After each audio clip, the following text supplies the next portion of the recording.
अखन हम मौजूद छी यहाँ के उजान चौक पर में। उजान चौक पर में तो माछ वेराइटी के भेटे छे, तो में दिक्कत नहीं छे। लेकिन भाई के देख लियो मारा माछ बेच रहल छे। अहाँ के रोहू माछ के मूल्य में भेटत मारा माछ 220 रुपये किलो बिका रहल छे आ ल रहल छथिन, देखे छिए। उजान चौक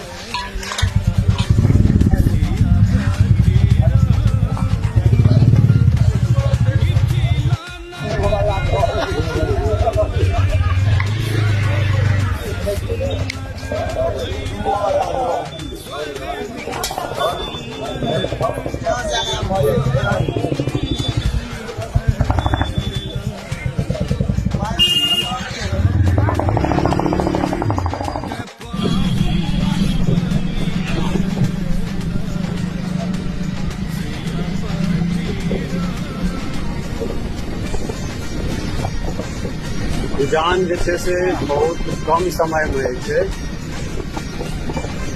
बहुत विकास